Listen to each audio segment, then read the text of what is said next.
freaking first cut. Golly.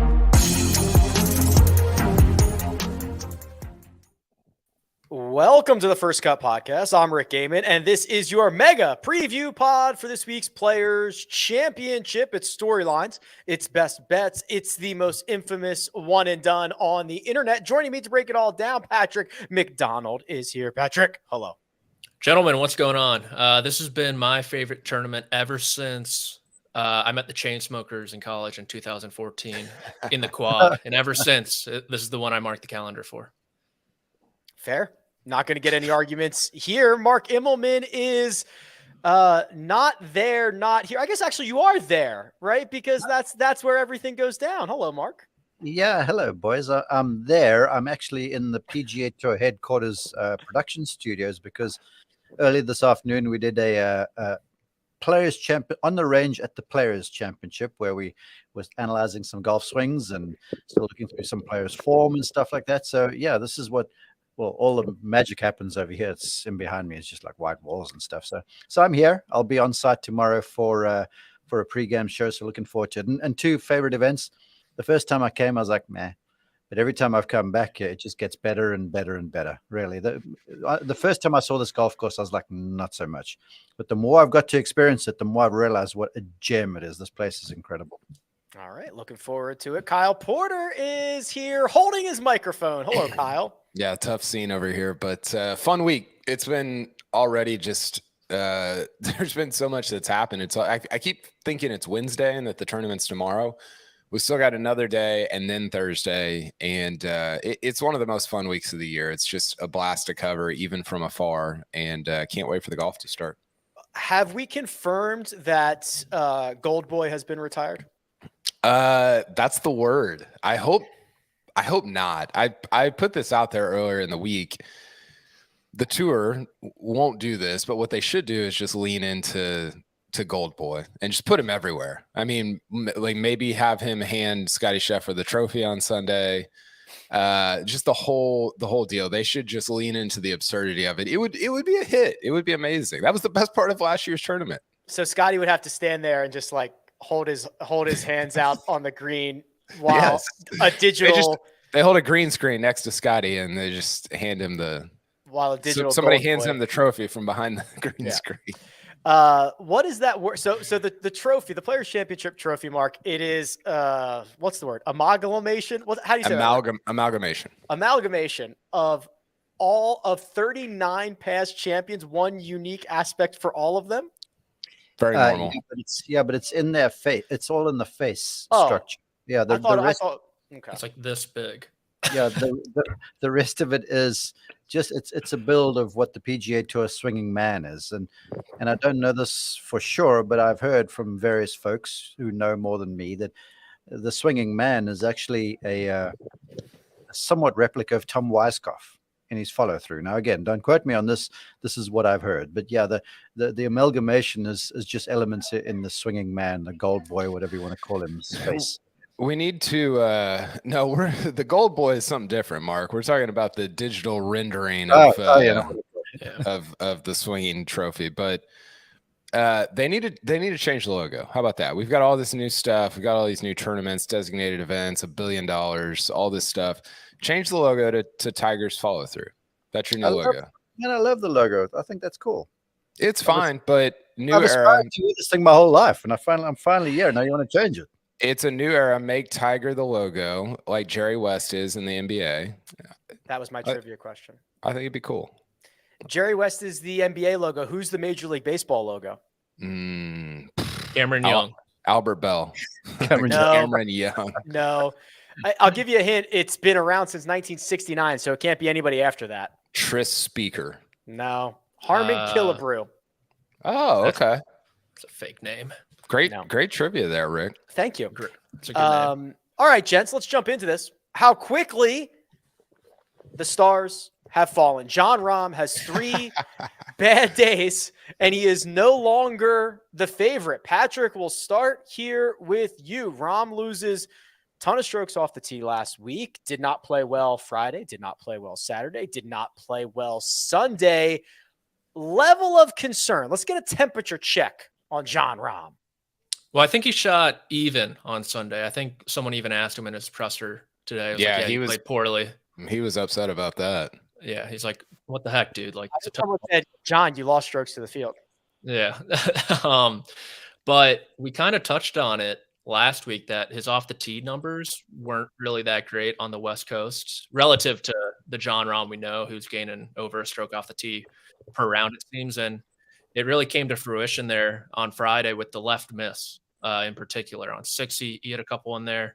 And so he got exposed, really. And you look at his numbers since the beginning of the year, he's 132nd in this field in left driving avoidance. So TPC Sawgrass, I think Data Golf had an article about this last year, is one of the most penal golf courses for missing left. Yep. And so Jon Rahm, that's kind of been his issue so far. And it came to light last week. And you combine that with his putting stretch, that's ridiculous. I mean, he's like double what Lucas Herbert was all last season, like gaining over a stroke per round.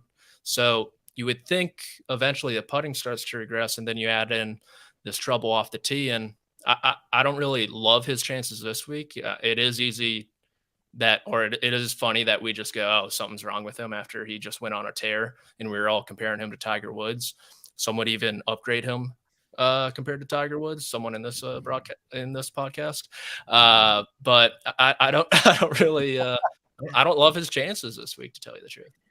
Hey, along those lines, you talk about the golf course, Patrick. The way Jon Rahm plays it, I mean, in terms of that drive, I agree with you. The left miss is real, and Rick and I talked about it Friday night after the meltdown.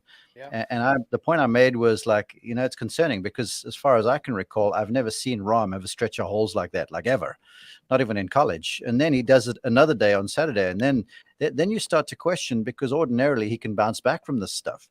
And the left miss was there, but it wasn't like he was going to turn that into a disaster, but there were just more and more paper cuts happening and not necessarily hemorrhages. Now, to this course, you're right. You have hemorrhages on either side of the fairway. But the way he plays it, I figure he'll only go like maybe 5, 6 at best drivers on the 14 driving holes, because everyone plays to areas. Now, 1, he can get away with 3 metal. 2, he's likely going with 3 wood. 3, he's not hitting. 4, he's not hitting driver. 5, he will, but he doesn't have to. He can hit to the top of the hill there and have like 7 iron after 3 wood. 6, he doesn't have to. 7, he can get by, but he will. 8's a par 3. 9, you can get by. There's a new tee on 9 that's moved over to the right, so you kind of hug in the water instead of going towards it. And a lot of players go with less than driver there. 10, he's not going to drive. 11, he will. So 14, he can as well. So there won't be many drivers. But that all being said, still, we had him on the range this afternoon, and he was still going to this draw because he had this left starting fade going on, and then he was aiming this thing more and more left, and then that turned into a straight pull. But then we got word that he had been trying to work on a draw in preparation for the Masters. And when we had footage of him this afternoon, I still saw him going to it. So now if he's going to draw balls, he's going to have to start aiming them right, because there's a few holes where there's some disaster down the left-hand side. And one of them might be the hole he needs to make 4 on if he wants to win the Players on Sunday afternoon. So it's a curious case right now. And once again, like I was Friday night, Rick, I can't put a finger on it. It's really confusing to me. Yeah, we actually going back further than that, Mark. It was Sunday. I think it was Sunday night at Phoenix, or Saturday night at Phoenix. We had a similar conversation about his driving and how he was just aiming more and more left and trying to figure everything out. So this has been going on for a handful of starts now. KP, no longer the favorite, believe it or not. That honor goes to Rory McIlroy. He got beat last week by basically as many guys as beat him in total, going back to the BMW Championship. So just I don't think there's much reason for a lot of concern, but jarring when a great run of golf comes to an end like it did for Jon Rahm.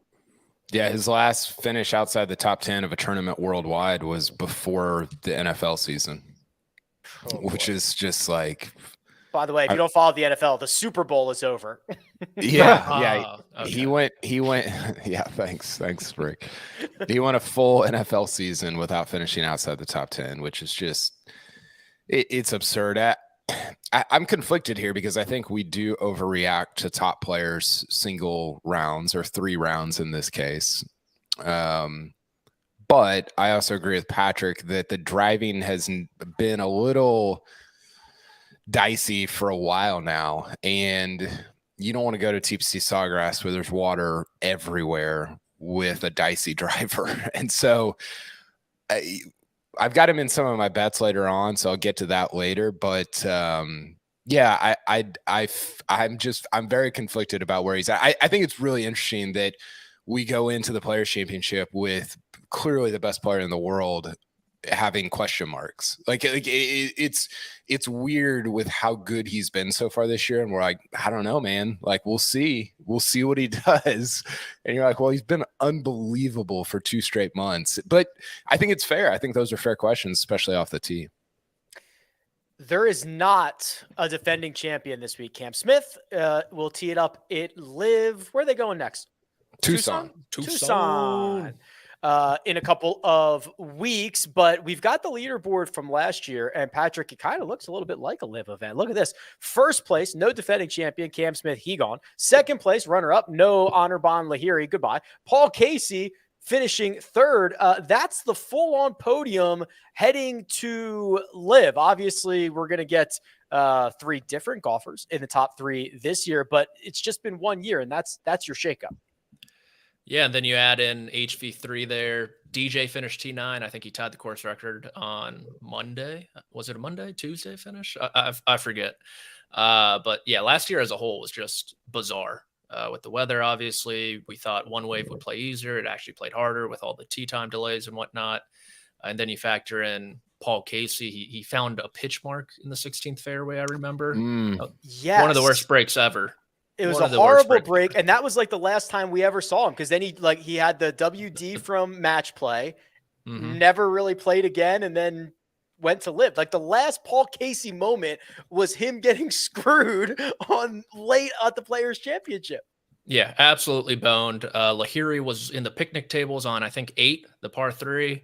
Cam Smith tried to give it away. He obviously had that wet shot on 17, but on 18, he hit a second into the water, had to get up and down for bogey to win the tournament over to Lahiri. So it was just a bizarre Players Championship, but they all kind of are in their own way. You think about the year before with JT, Bryson topping it off the tee on Westy, raising the roof on 17. So just, if this is your first instance with the Players Championship, you just got into golf, expect a lot of weird stuff to happen. Westy went from raising the roof on 17 to popping me on Twitter in 2 years' time during Players Week. Yeah, this is interesting, Rick, because it's not just this year, right? With Cam Smith, Lahiri, Paul Casey, Harold Varner, T6. We got DJ, I think, T9. It was also the year before. If you look at that board, I don't know if we have that from producer Josh. I gave him about 10 seconds to get it, so it'd be elite producing if he had it. But the year before, it was Bryson, like Patrick mentioned. It was Westy. It was Jason Kokrak. It was Charles Howell III. It almost made me – I was looking at there you go. Serge. Was he in the mix? No. Talor Gooch is in there. What is it? And I think that's all the way. It's Charles. Do I? CH3, did you get him? Yeah, I threw Charles Howell in there. Okay. My microphone arm is here. I'll have my son bring it in. Yeah, bring it in. Anyway, it almost made me feel like Liv was just trying to pick off the players guys so that they could point at the PGA Tour and be like, we got all your crown jewel guys, right, from the last couple of years. And I thought, I don't know, it was just interesting to look at these last 2 boards and look at kind of the randomness as well as all the Liv guys that are on them. That Australian flag still flies at TPC Sawgrass. I'm sure the moment the final putt drops here this week, that will be replaced. Mark, we're going to continue this conversation. I'll segue it to Liv here in a second, but I believe we have the video from Rory's presser earlier, kind of connecting the dots here. Josh, run that if we have that, please. How much of that would you say can be attributed to the emergence of live golf and the acrimonious clash that's playing out in California court right now? A lot of it. Look, I'm not going to sit here and lie. I mean, I think the emergence of live or the emergence of a competitor to the PGA Tour has benefited everyone that plays elite professional golf. I think, it's, when you've been the biggest golf league in the biggest market in the world for the last 60 years, there's not a lot of incentive to innovate, and this has caused a ton of innovation at the PGA Tour, and what was quite I'd say an antiquated system is being revamped to try to mirror where we're at in the world in the 21st century with the media landscape and just the PGA Tour isn't just competing with Live Golf or other sports. It's competing with Instagram and TikTok and everything else that's trying to take eyeballs away from the PGA Tour as a product. So, is what's Live coming along. It's definitely had a massive impact on the game, but I think everyone as a professional golfer is going to benefit from it going forward. And I don't want to be much of a conspiracy theorist, but that same reporter asked every single person that same question, trying to get that soundbite, trying to get that Live Golf has benefited everybody's soundbite. Mark, I'll throw this over to you. I have always been in the camp of the only people who lose in the current state of golf are the fans. I think the players are doing great. The Live guys are doing good. The sponsors, the tour, everybody's good. I think the fans are the only losers here. So yeah, I think Rory's right and has been right. We kind of knew this.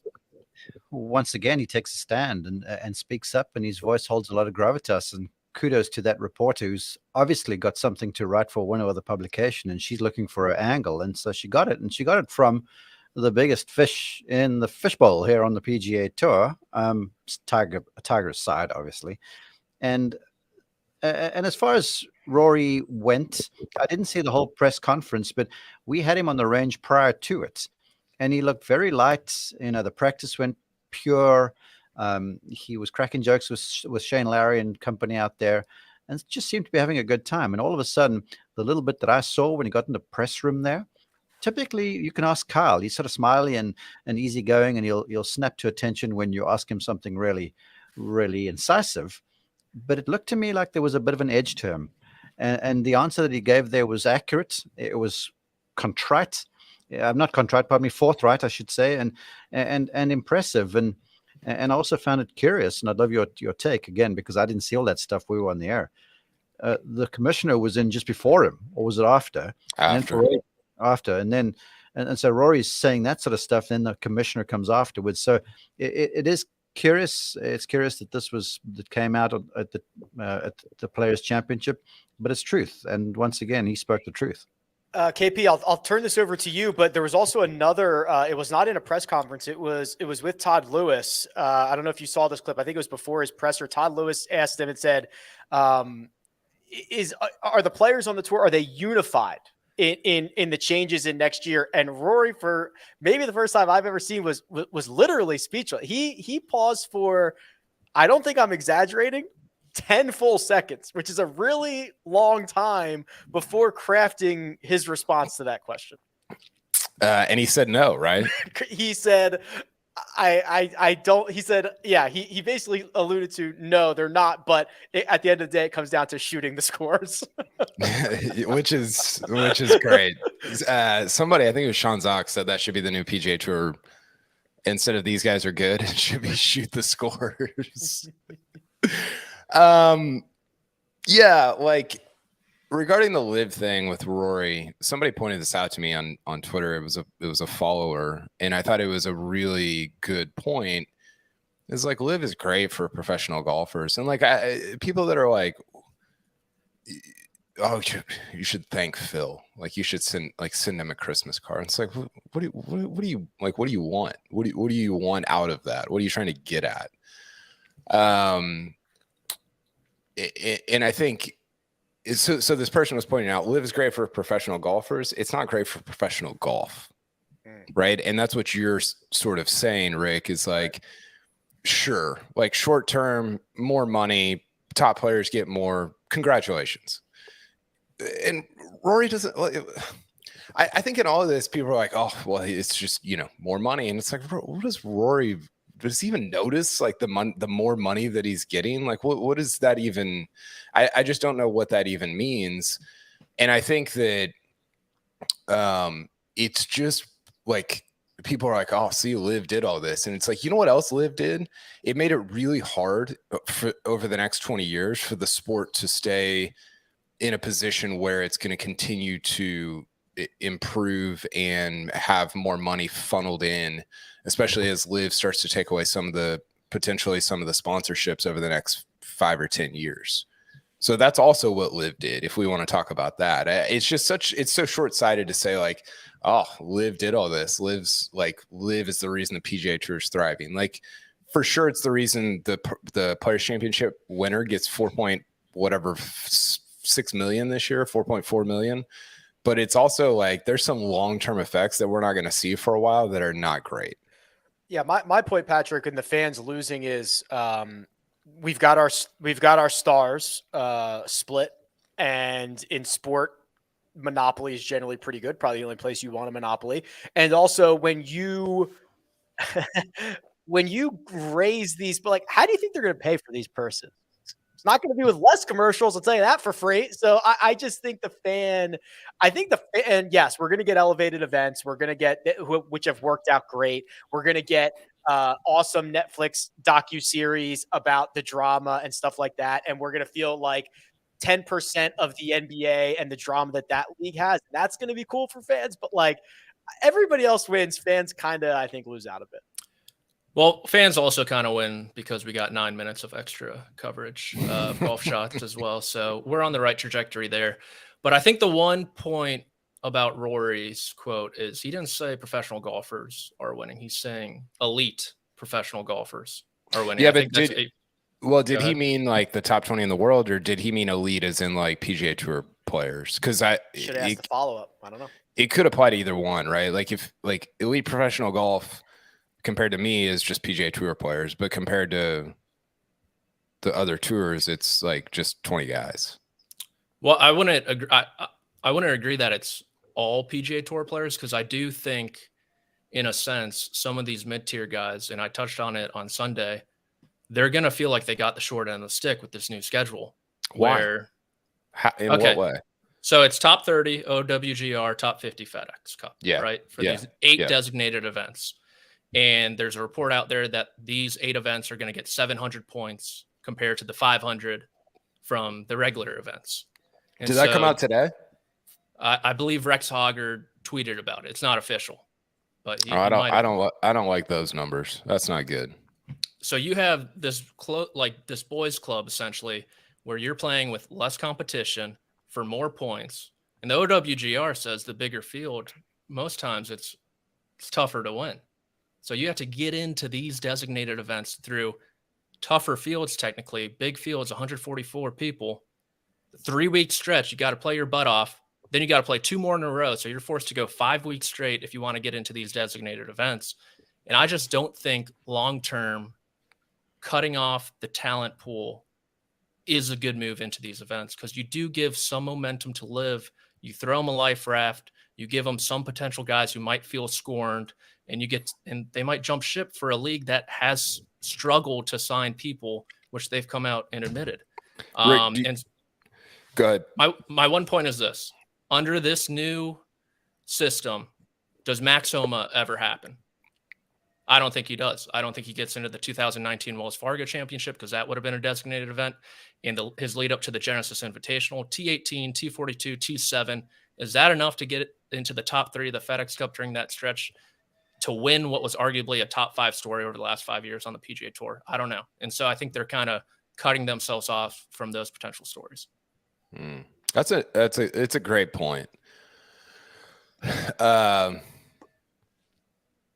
I think I disagree with it. The Homa point is really good, and that was a little bit of the Fowler point I was making last week of it's actually really I was using Fowler in the same sort of scenario, but pointing out how it's actually really interesting that he would fall out of some of these events, although he has the life raft of a sponsor exemption, which I think is garbage. Like, make the Tiger exemption, get rid of the sponsor exemption. Don't need that.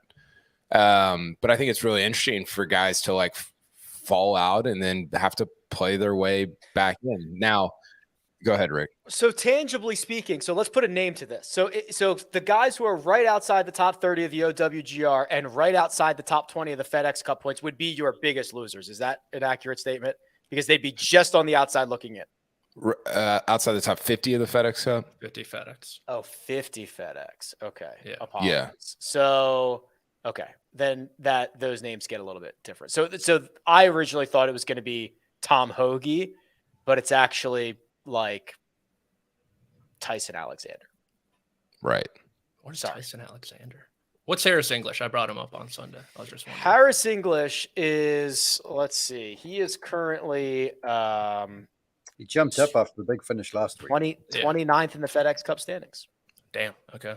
Good for him. So 51, it's Alexander, S.H. Kim, Garrick Higo, Kevin Yu, Sam Ryder, Wyndham Clark, right outside the top 30 of the official World Golf Rankings. Sepp Straka, Ryan Fox, Tom Hoagie, Chris Kirk, Adam Scott. I mean, yeah. I thought it was different. Kirk I think what's a top 20 player. I think he is. I think what's interesting is, Rory was talking today about how at the Delaware delegation, they were basically closing this off even more. And the tour executives, by the way, Rory saying tour, PGA Tour just kills me every time, but Forgiveness. Yeah, God. The tour executives are like, hey, we can't make this churn so we can't make the percentage of churn so low, which I think to their credit and to the top players' credit, they opened it up more to where I guess I just don't, and we talked about this on Sunday, Rick, I don't really see what the James Hahns of the world are so angry about. Like, what is James Hahn and people like him, what are they so upset about? Realistically, I've been critical of James Hahn. James Hahn is a human, and we all have flaws. I think James Hahn sees himself getting passed up, and I think James Hahn realizes that he can't compete, and now it's going to be even more difficult for him to compete. I actually think James Hahn's reaction is somewhat natural, even if I don't agree with it, and I understand the business side of it. I think it's a guy who's played professional golf his entire life, and he sees himself already getting phased out, and he believes the changes are going to expedite him being phased out. And I think it is human, and I think it is natural when you've dedicated your life to something like that. And I've been critical of him, but I think he is just human. Yeah, I think it's the path to these designated events for him. Like it's going to be tough. You got to play your butt off for 3 weeks straight if you're outside the top 50 or top 30, like we said. And then you got to go 5 weeks straight if you want to play in both of them. Yeah, but I think to go back to the reason for all of this, to have the stars playing together in the same events, like this is sort of, I mean, you could argue field size, and I would argue field size needs to be bigger, but this was like, I mean, Monahan gave the stat. It was like in non-majors, only 40% of the time did the top 30 player. What was the stat there, Rick? Did you see this? No, I didn't see it. It was like top 30 players play against each other 95% of the time in majors, but only 40% of the time in non-majors. I don't know the exact wording there. Essentially, though, it like the tour is so diluted in terms of having 700 events every year that they had to create they had to incentivize top players to play the exact same events. And this was the way to do it. Do I think they should open it up and have 100 player fields with a cut? Absolutely. But is this better than the alternative? I think it probably is, even though I would argue it's not perfect, Patrick. Here's the quote. I'll have to read this whole thing. This is what the fans, this is from Jay Monahan's presser. This is what fans want, and this is what fans have been asking for. Here's a data point, which I love Jay Monahan saying, here is a data point. I love that. He had so many talking points. It was incredible. Consider the last 5 years on the PGA Tour. What percentage of top 10, top 20, top 30 players in the world compete on average against one another at a major championship? The answer, more than 95%. What about those same top players competing together at the remaining PGA Tour events? Answer, less than 40%. Let me repeat that. Less than 40%. End quote. Man, sounds like a guy who used to work for Fenway Group. My thing, oh, he did. My thing is, shout out LeBron. Is this, well, do you think 2024 is better than what we have currently? Like Yes. what was the need for change? You do think it's better? Yeah, I think it'll be the only thing I don't like is the potential no cut events. I think the rest of it's pretty much a big win. Why is it better? Well, it's going to make, you're going to have these stretches of really important golf in the non-elevated events, and then you're going to have the elevated events. That's what we have right now, though, right? Yeah, but you're also, although I guess the argument is you sort of can't necessarily play your way, or we don't know how you get into the events right now. It's more convoluted right now. That is true. I would argue that this year's pretty good so far. Now it remains to be seen. The Wells Fargos, the RBC Heritages, kind of the Travelers, those kinds of events, whether they pop as much as the first 2 months of the season have. But I think you'd be hard pressed to get a better first couple of months than you've gotten so far this year, especially the no cut thing. I think that's kind of a big deal. Oh yeah, I agree. Like I don't like that at all. Them coming out with the stats, you knew they're like, all right, we're going to get peppered on this one. They kind of wrote the Arnie wins on their hand. Yes. Yeah. Yes. That's when you know it's a big deal. Mark, you're tapped into, I always felt like the cuts thing was a point of pride out on tour, right? I mean, what's the temperature like for these players not having cuts? I'd be lying if I told you what the players think, because I haven't asked a lot of them about this since this news was released. But just me personally, I'm disappointed, desperately disappointed that the cut's been removed. Because remember, everyone that was complaining about this stuff, they were the same folks complaining about the WGCs. And what we've ostensibly got now is a few WGC events happening again, just with a different name. And they're not as global. They're a PGA Tour thing, and they don't have the other tours involved. So from my point of view, I would love to see a limited field with a cut, even if you cut just 20 people out of a 70-person field, or maybe 40 people out of a 100-person field. And then also to take it further, because the WGCs, what they did, and I was in many a conversation on a driving range because I was teaching full-time then with the Stuart Applebys of the world and these guys that play all over the show, that they like, the WGCs perpetuate themselves because of the world ranking points that are guaranteed in there. So if you get in there and you're inside the top 64, you're almost guaranteed for a while. And to play your way in, you've got to do something borderline miraculous. And to play your way out, you've got to be very bad for 2 years or beyond. And so this has happened before. And so that's where I think a lot of the blowback came from. But along those lines, I would love to see a cut. And I would also love to see that in those elevated events, that you only give FedEx Cup points to the top 30, because otherwise you're going to have these things perpetuating themselves, because I can go in there, play crappy for the week, earn FedEx Cup points. Whereas if I go to one of the other events with a cut where there's probably less points on offer, then I miss the cut, then I'm really seeing red. So, whereas I was critical, like you well said, of James Hahn, again, the tour have protected some of them, but to a large extent, the rich are getting what they're getting their cake, and they're getting to eat it because of the fact that everyone wants to see them play together. That's kind of my take. And I've got to be careful because I work for a network and I work for the tour, but I do appreciate the cut, and the cut to me is what makes professional golf. And you can go around the world to all the pundits and you say, what's Tiger Woods' best record? I guarantee you, people will say a consecutive cut streak.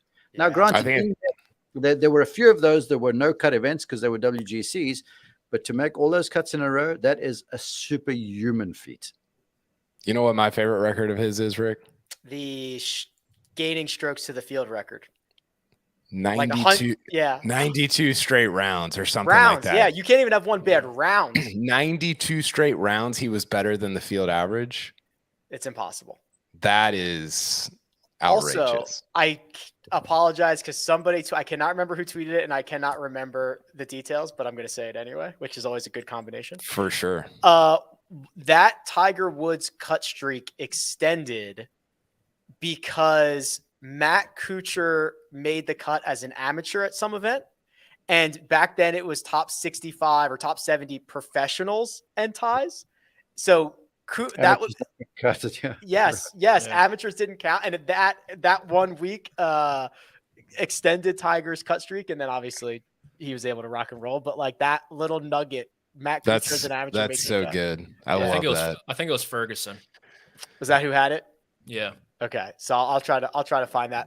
While we do, let's pivot to a little bit more about this week. Players Championship, obviously, absolutely stacked field. Some of these guys need it more than others. Not necessarily the $4.5 million, but the idea of having that signature win on the resume. Patrick, we'll start here with you. We've got a couple of options. We put together 4 options, and interested to see what you think.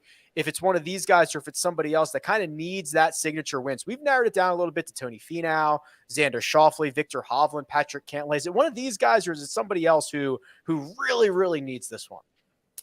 You know, I think it's kind of Patrick Cantlay.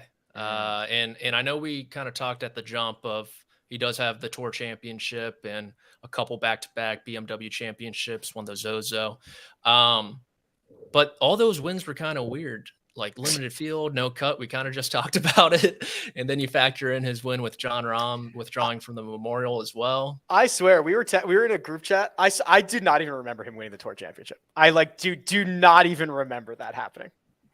It was the year he stole the Player of the Year from Jon Rahm. Yeah. And just like, I remember that now. He had like 1.5 wins, but he had credit for 4 or whatever. Like, yes. I just do not even remember. I cannot even picture that moment in my life. Yeah. Stole it from Harris English as well that year. Easy, Patrick. Easy. But like Victor's young. He's still 24, I think, right? Maybe 25. So I'm not like really too concerned about him, even though he hasn't won on continental United States. But Cantlay, he doesn't really have the major resume of Finau or Schauffele. So I think of this bunch, a win would do the most for him. 30 years old is Patrick Cantlay, Mark. As Patrick puts it, a lot of weird wins. Hasn't had much success at majors. This not technically a major, but would certainly be a big stamp on the resume. It's hard to say. I'm prepared to, again, I'm always going to default to the fact that it's really hard to win, and it's hard for us to come and say to Patrick Cantlay or any of these 4 guys, like, you don't have a signature win just yet. And they'll probably come back to you going, do you, dumbass, know how much I've been working on this stuff and been pulling my rear end off? And sometimes I've gotten pipped at the post, or I've gotten COVID at the Memorial like Jon Rahm, and it just didn't go my way, because that's what golf kind of represents. So now I'll take a breath and get off my podium and say that, if you're really looking at this and you're asking for an idea, I can see where you're going with Cantlay, but I'm sort of inclined to go to Finau a little bit. Hovland's young still, Xander is youngish, but I think it's time for Finau, who's been on a bit of a tear, to do now something in a really big event. Cantlay as well. So I would sort of go between Finau and Cantlay, and I'd say Finau by a nose.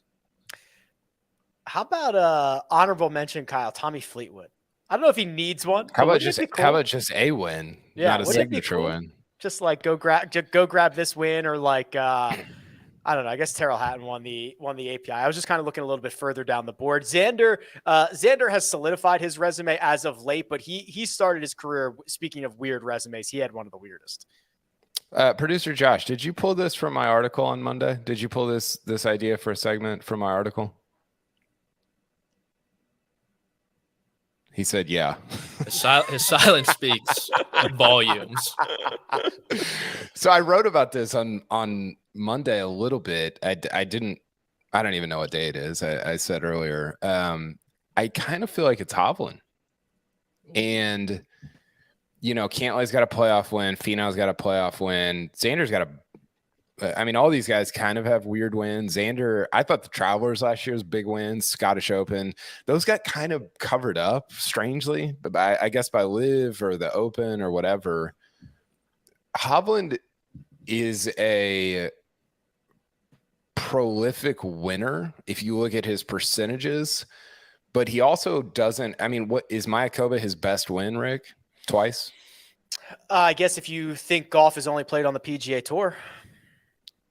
Well, BMW, right? He's got Dubai last year Dubai. and 2 Heroes. But yes, probably still Mayakoba. Yeah. I don't know. I mean, him and Rory went down the stretch in Dubai was pretty cool, but like strength of field and stuff, I guess Mayakoba is technically his best victory. Yeah, Dubai was good. The Heroes are hey, those count. Well, I was going to say the Heroes are harder to win than like half the PGA Tour events in terms of quality of player that's in the field, not according to the OWGR, I guess. But I think it's Hovland. I think Hovland can really establish himself in a way that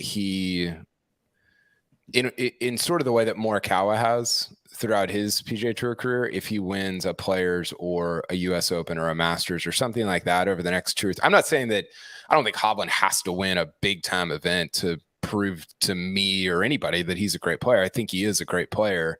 I just think his best win is kind of less than the best wins of everybody else on this crew or in this group. Kyle, I'm sorry, Rick. I'm glad you said what you did there, because I look at this list and then I look at these guys who play golf for a living, and part of them is to, cement their place in history if you're good enough to, which is difficult, but then also to, like you've heard from the live guys, I've got to provide for my family, right? So it's a job. And some guys win big events. Like I'm related to a guy who won 2 events on the tour, one of the Western Open and the other was the Masters. And the Masters is a signature win. But if you ask Trevor, he'd probably say to you, his career was thin and it wasn't complete because of the fact that he was injured and he had to retire basically early. So I look at these guys and I'm like, they've stamped out 3-4 victories. I don't know who's got the most out of the bunch of them. And that's a pretty solid career. And when you start getting to like 8, 9, 10 and beyond, then you really are good. And there's a lot of golfers that have that sort of number, like a Davis Love, for argument's sake. He's north of 20 with 1 major championship and a Players. So I'm glad you said that it was a big deal to win, because the signature win, I think it just adds decoration to what is a really good resume and a good career anyway. Do I make sense in what I'm saying? Rick, who out of this group goes down as the best golfer at the end of his career? As they are now, Cantlay. I think that's right. I mean, he's got a lot of wins. And like but he's got a lot of bad performances at major championships. I'd go Xander. But I also think that this is going to be an era where a lot of guys have underperformed at majors just because there's so many of them and so few if you go and look at this era, we're going to have like 7 guys that should have won more majors. Oh, that's the best part about the majors. Yeah. So like it's the Adam Scott thing, right? You're like, right. Wait a second, he's only got 1 major. It'll be easy to say, but Cantlay played in that era where all those guys had 0 or 1 major. You know what I mean? Like, I think it'll be easier to write off major championship performances. And if you get a bunch of wins like Cantlay has and a bunch of money and a FedEx Cup and whatever, like, man, I think it's him, but it's a good question. I think Cantlay is this is not going to make sense, but I'll say it anyway. I think Cantlay is the best golfer out of these guys, but I don't know if he's going to have the best career or be remembered as the best player. And I agree with that. I think that, I don't know. The answer is probably going to be whoever of them wins a major, because I think they're all going to end with kind of a handful of wins. I don't know. Maybe Cantlay or Xander, or maybe one of them can get to 10 or something like that. But that's a freaking lot of PGA Tour wins in this era. I don't know. I might go Hovland. I mean, he's so. I think his giftedness, his ball striking giftedness, is extremely underrated. You can make a case that he's one of the 3 best ball strikers in the world. When you say remembered, I don't think anybody's going to tell stories about Patrick Cantlay in 20 years. Like, that's never going to happen. But I do think people are going to be like, wow, I watched Tony Finau play. I watched Victor Hovland play. And also Hovland has a path to being like if he has like a Ryder Cup run where he like has like a Tommy Fleetwood or like a run, like he will, there are more opportunities for lore for Victor Hovland? Did we say as if right now? Huh? Did we say most remembered as is right now? No. I'm saying at the end of their career. Oh, I'm going to go with Xander. Hovland wins a lot. Like a lot. Sorry, Mark, I jumped on you. Are we gonna take a bet on this, Kyle? How many wins is Xander gonna have? How many wins is? I mean, I have no idea how many wins Xander has right now. Well, nobody knows. Cantlay's got 8 wins. Cantlay's got 8 wins in a Player of the Year, and you'll argue that the Player of the Year was bogus because Rahm should have won it, but that's what's on the resume. And we started this conversation with who needs a signature win the most. Now you're trying to convince me that's Hovland because he hits the ball great. I mean, Hovland's also like Eric Cole hits the ball great. Duet. Eric Cole hits the ball fantastic. Not compared to. I mean, we're not comparing them to me. Xander has 7 wins plus the Olympics plus the JP McManus Pro-Am. That's the key right there. Plus, he should have got OWG. multiple major runs. You think about Carnoustie, you Plus, think about the Masters a couple times, bunch the of US US Open Opens. records, disgusting. Plus a shadow leaderboard tour championship win. Yeah. This is what I'm saying. I have no idea how many wins Xander has. Officially 7, unofficially 10. He's got 7. Cantlay's got 8, and a Player of the Year. Unofficially seven in a medal. 10. Unofficially 10, officially 7. That's what I'm saying. Is like no, we got to have some like. There needs to be an official current. How many FedEx Cup points does he have? Career. That's what we should go off. Let's move along. I think. What'd you say, Mark? Can we move along? He's done with this. Yeah. No, this is a fun discussion. This is great. I'll go with Hovland over all of these guys. All right, I'll take Xander, and then Mark has Cantlay. So Rick, I mean, you got the crushers for Liv. Sorry, you got Finau. He's the oldest of the bunch, but all right, fair. Good major championship history. We'll get on a run. All right, we got best bets. We've got one and done, but first we're going to take a quick break and hear a word from our partners. Welcome to the UEFA Europa League on Paramount Plus. What a night! Your home for more ultra-competitive, world-class soccer. Where Europe's elite and soccer's Cinderellas pump out that one-of-a-kind white-knuckle excitement that grows with every cut, every cross, and each and every... The UEFA Europa League. Stream every match live exclusively on Paramount Plus. And we're back. Let's make some bets. If you are new, welcome.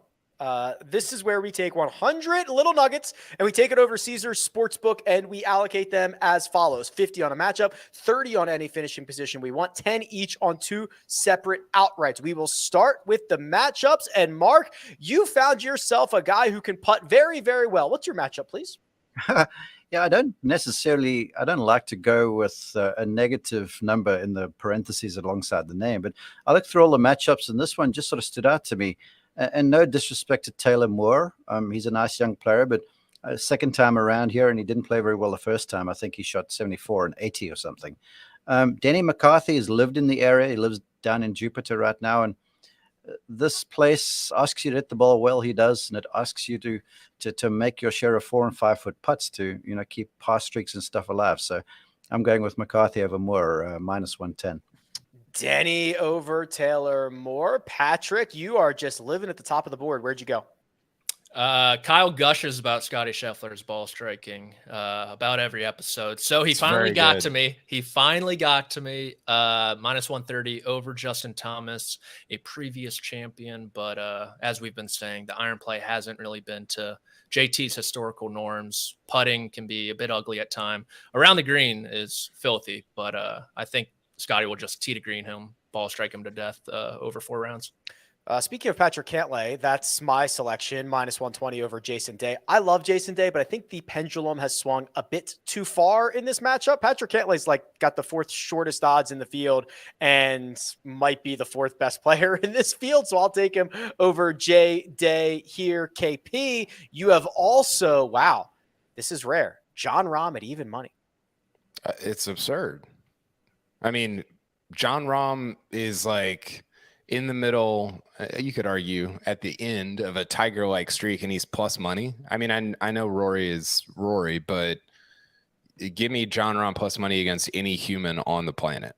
Yeah, that's Rahm over Rory for KP. Finishing positions, any position that we want, any golfer that we want. Kyle, I'll bounce this right back to you. You found the longest of the wagers here in this category.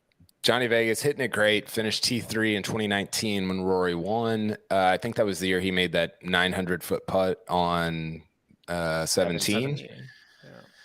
And 5-1. I just really like that number. I think it was 180-1 to win. I almost threw him in the outright, but top 20 I think is it's reasonable. Closest without going over. The actual length of that Johnny Vegas putt from 2019, the longest putt ever recorded on number 17 at TPC Sawgrass, essentially the longest putt you can make there. I have the official number. Closest without going over. Kyle, you go first. 91. Patrick. I think what was cool about that was Eddie Pepperell made a similar one, like right on top of it. But 84-9. Mark. 1. See, Mark, you have figured it out. Yes, that is absolute. Mark wins. The correct answer, 69 feet, 7 inches for Johnny Vegas on that island green. I'm going with another guy who hits the ball pretty well. His name's Cam Young, plugging the few gaps in his game right now, cleans up the short game, just has to clean up the putter, goes a long way, top 20, plus 180. Mark, I actually said that Aussie flag is going to come down quickly when the final putt drops. I guess there are a few guys that we could keep it up with. One of them is your guy. Yeah, J-Day is one of them. Adam Scott played lovely last week. And there were a few guys in the top 40 list that caught my eye. Ben on at top plus 250. Christian Bassena at plus 225. And Chris Kirk, although he might be spent, he was plus 120, and he's playing beautifully right now. But Adam Scott is won here before. It's a golf course that really suits his eye. He loves it around here. He played great last week. I think that's a really good number for Scott, and I think he can kind of stumble into the top 40 easily.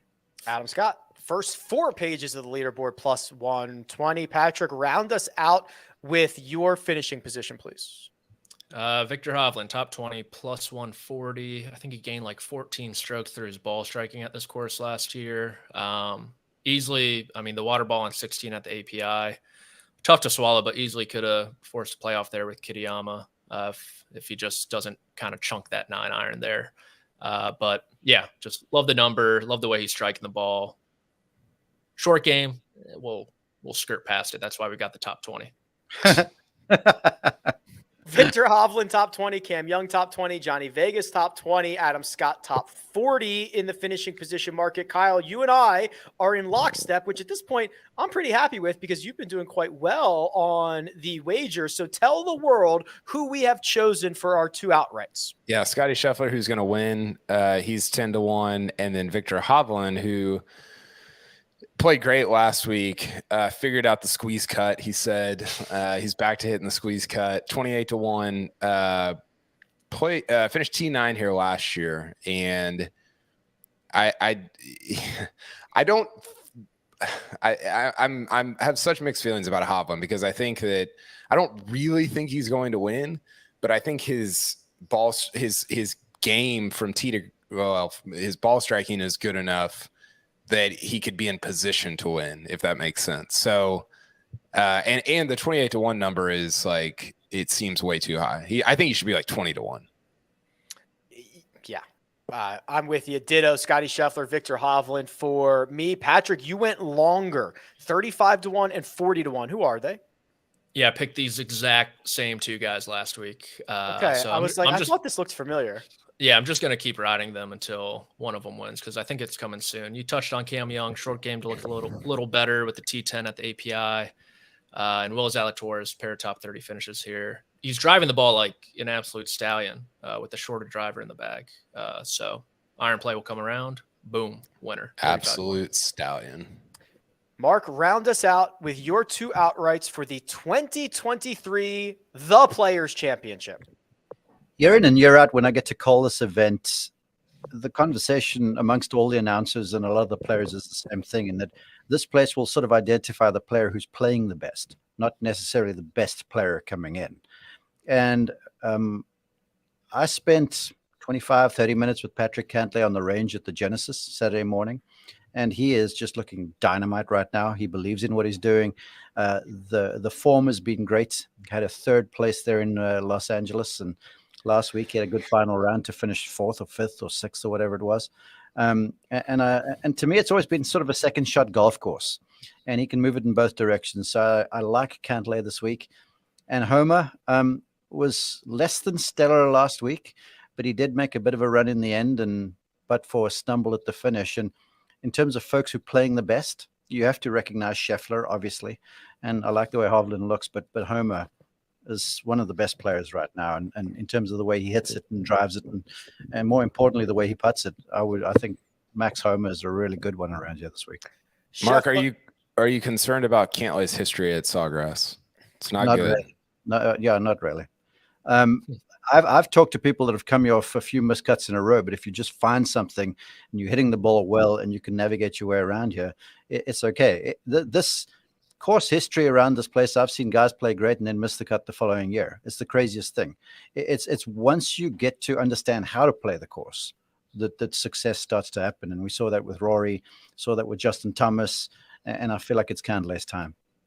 Cantlay's last 3 starts at Sawgrass, miscut. I think it doesn't make sense. I don't get it. He should thrive there, and he hasn't. And maybe this is a year. Yeah, it's also how you're playing coming in. Like I said, guys playing well coming in. You're not the best player. The player is who's playing well. And in seasons past, he hasn't had the best of time on the West Coast, and he never played API. 5 top 10s and 6 starts last year coming in. Well, forgive me. I'll throw that one out the window then. But again, I'm sticking with Cantlay.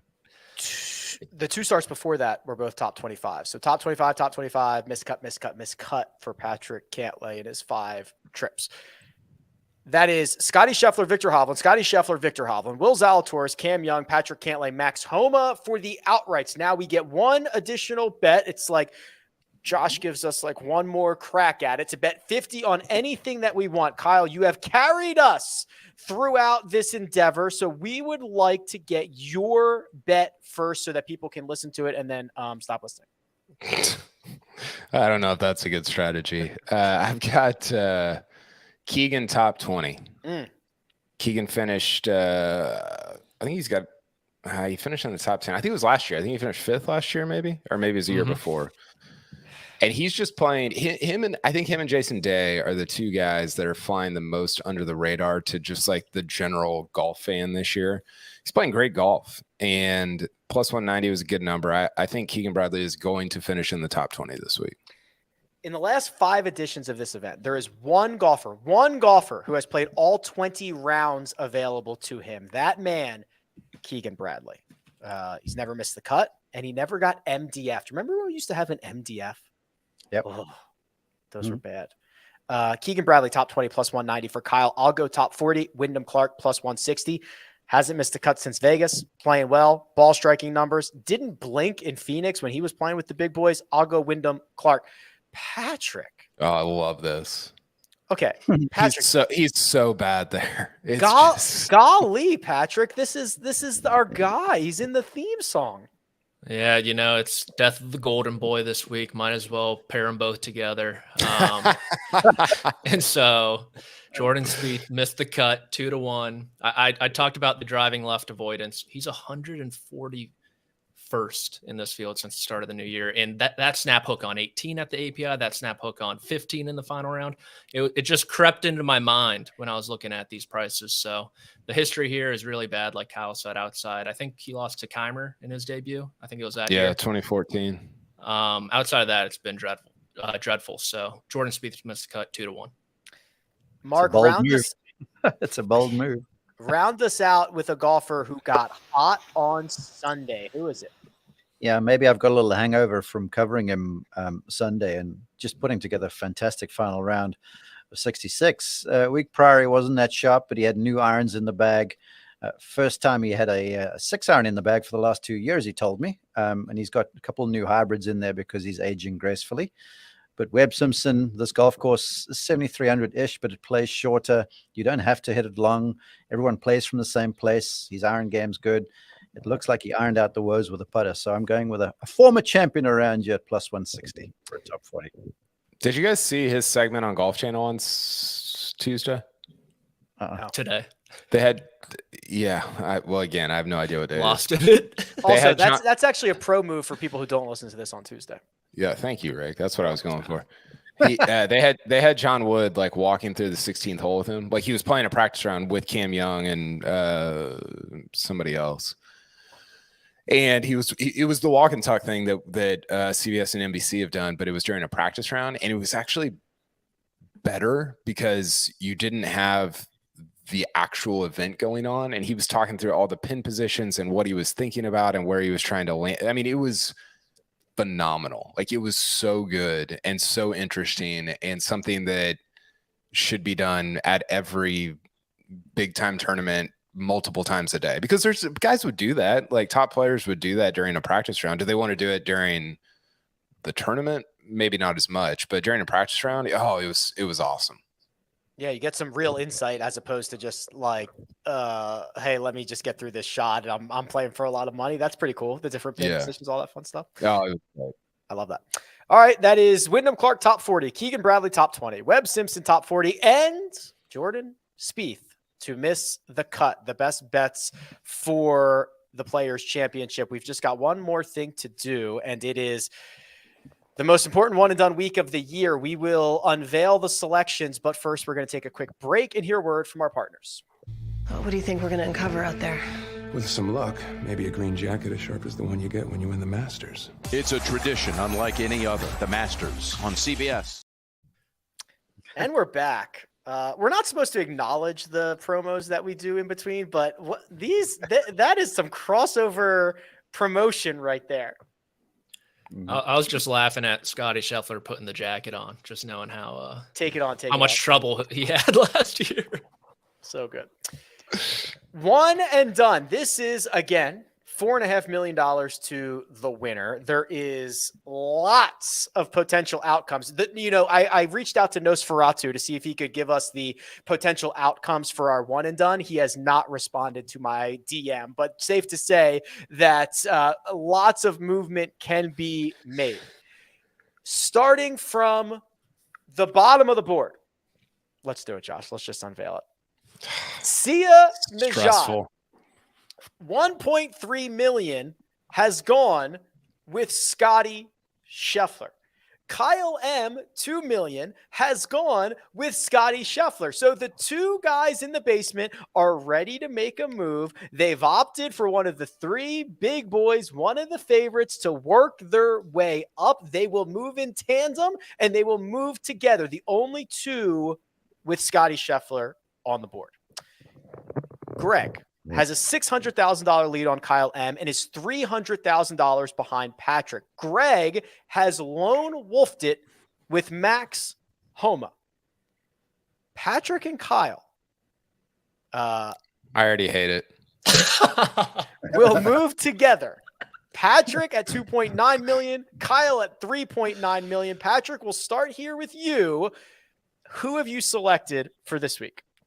I went with Victor Hovland. And Kyle, look, I mean, best case scenario, you're not in last place after this week, no matter what. So, That's true. It felt like, I mean, I mentioned him on Sunday, but it still felt like a panic pick. I didn't know who to pick. This week is so difficult. Yeah. I same boat, no idea. So I didn't want to use one of the top three guys yet. And so I didn't. So I used Hovland. That is the AAA side of the standings. The major league side of the standings. Easy. I thought you were doing bond ratings. Like, okay. $2.7 million gap between Kyle and the fans. The fans is set 6.6 million. The fans, all right, they band together and they get themselves Jon Rahm. Congratulations, fans. You are all by yourself with Jon Rahm. I'm at 7.6 million. I'm 1 million ahead of the fans. I am 2 million behind Mark. I also am a lone wolf of Xander Schauffele. And Mark, at the very tippy top, all by your lonesome, you will enter this week with Patrick Cantlay. Yeah. Two good buddies there top the list in Xander and Cantlay. Yeah, as I mentioned, I made the case for him. I'm sticking with it. I like the way he's playing. He's got a command of a really pretty little cut shot right now with the driver and the long clubs. And he's just making smart decisions. At Genesis, I asked his caddy, Matt Minister, I'm like, what's going right this week? And I got an answer that I've never really heard from a caddy before. And the answer was, he's managing his game well and making smart decisions. And I was like, huh. And so I'm just going to go with a guy who's striking the ball well, always putts pretty solidly, who's managing his game well and making smart decisions around a golf course that asks you to do that. And I'll just put a bow on it by saying that the one key to playing this place is being comfortable, hitting the uncomfortable shot. Because to get good angles, you have to challenge penalty areas, down holes and stuff like that. And if you do that, you'll make the next shot easier. You can always bail out. There's always kind of a bail outside. Like 18, you can hang it to the right, but then you got a tough second. If you take on the tee shot, it's easy. And with Cantlay, he's kind of got that icy sort of way about him, and he's got control of the golf ball right now. So I feel like he turns the tide and plays well. Mark with Patrick Cantlay, Rick with Xander Schauffele, the fans with Jon Rahm, Kyle and Patrick with Victor Hovland, Greg with Max Homa, Kyle M. and Sia with Scotty Scheffler. Those are the official selections for the Players Championship. Any thoughts on those gentlemen before we move along to one final? I mean, if Cantlay wins and say Hovland and Rahm miss the cut, then this thing's kind of over. Thank God there's not a cut in this, There's no cut. This is an elevated event. Exactly. No, Kyle, we're toast if that scenario plays out. The Cantlay thing is so interesting to me because I'm with Mark in that Cantlay should kill here. He's got every shot. He's good at course management, and I can't wrap my mind around why he hasn't played well at TPC Sawgrass. And he eats up Pete Dye designs. Yeah. Throughout his career. You think River Highlands, Harbor Town, he won a stadium course at PGA West. He's had a good round there. But it's the same thing at major championships, right? It's Patrick Cantlay should he should be better when he gets harder, and he just hasn't been. I don't know. I don't know what to make of it. Well, how many more elevated events are there apart from the majors after this? You got RBC Heritage. I think there's 5, including the playoffs. Memorial, Travelers, Wells Fargo, the playoff events. So at least 7? 6, 7? Yeah, probably missing one. I mean, of those where I would have used Cantlay, the only other one was likely, between Travelers and the Memorial, because he plays both those golf courses well. But again, this is just a dance around, trying to pick guys who are playing well at the time when the big money events are around. That's all this league is now. Yeah. So match play, this league, Masters, RBC Heritage, Wells Fargo, PGA Championship, Memorial, US Open, Travelers, Open Championship, and the playoffs. 2 playoff events, 11. Yeah, JT skipping the match play. Sorry. Is he? Yeah. I didn't see that. Wow. Dude, the fact that, oh, man. Let the live guys in the match play. We don't have enough time for this. No match play on the schedule. 2 thumbs down from me. Stinky. Not good. Did you see Joseph Lamagna's idea? No. Make the Tour Championship just like the top 8 or the top 16 in match play and play at match play. They used to have over on the European Tour at the end of the season, they'd have what they called the World Match Play, and it was 36 hole matches, 8 people, and you had finals. Sevi Ballesteros versus Greg Norman. It was that sort of stuff. Tiger played in it, I think, a couple times. I can't get behind that. So I want a match play major, but I can't get behind the Tour Championship being match play because your entire season is stroke play. I don't like deciding the champion of your tour in a different format. I think I've compared it to saying when you get to the NBA finals, you go to 3-on-3. Like, I don't like that, but I want a big match play event, but I do not like the idea of that being the championship of your tour. Well, then I think this was his idea also, but make more the event, for the elevated events match play. Great. All for it. I think there should be a match play major, 128 golfers. Boom, boom, boom. It'll take 7 full days, but it would be awesome. But just while you're on this track, remember when the match play used to be lose and go home? And all of the stars bitched because they were in there for a practice round and then they left when they got knocked out in round 1. And then it became a pull thing to guarantee them 4 rounds. It was worth their while. No, the stars aren't going to go for that. They don't want to travel to Austin for 2 days. What if we give them $30 million in the purse, Mark, and we call it a major? Will they go for that? Probably, yeah. All right. They go a couple rounds of qualifying, maybe. The losers bracket too for FedEx Cup seating money. There's ways around. Just give me a full month. May can be match play month, match play May, and we can just like the whole month. Right after March Madness too in April. Yeah, or do it in March. Yeah, do it in March. Just brackets on brackets on brackets on brackets. Just do two Ryder Cups a year, and you can get your match play in that way. Real quick, last thing. We've got the tee times. You have to pick your favorite tee time. These are the notables for round 1. I'll recap them for those just listening. The early wave. Here are some marquee matchups. Tony Finau, Tom Kim, Patrick Cantlay. That's 7:34 a.m. 7:45, Colin Morikawa, Adam Scott, Ricky Fowler. 7:56, Jon Rahm, Scotty Scheffler, Rory McIlroy. Then the afternoon, Fitzy, Victor, and Shane Lowry. Kurt Kitayama gets himself in a featured group with Will Zalatoris and Xander Schauffele. We round it out late on Thursday afternoon with Max Homa, Justin Thomas, Jordan Spieth. Mark, you can only choose one and only one. Which one you watching? You guys should know with me. It's my morning group on Thursday morning. The top 3 guys in the world, Rahm, Scheffler, and McIlroy. And I know the live guys listening to that will disagree with who the top 3 guys in the world are. But yeah, the live guys can pound sand. Get the hell out of here. Go give me the 756. I will be a bright-eyed, bushy-tailed on the call for ESPN Plus. I'm joining. The live boys that are in my mentions can just go pound all the sand in the world. Like, you have no idea what you're talking about. You have no idea how any of this works. You have no idea how good Jon Rahm and Rory McIlroy are. You didn't even know who Cam Smith was 2 years ago. Just go away. Get out of here. I thought you were going to say, get a job. Get a job. That too. Go play in traffic. No, I'm not taking it that far. This just hit me. Expression. Are we not getting every shot live this year? Yes, you are. We are? Yeah.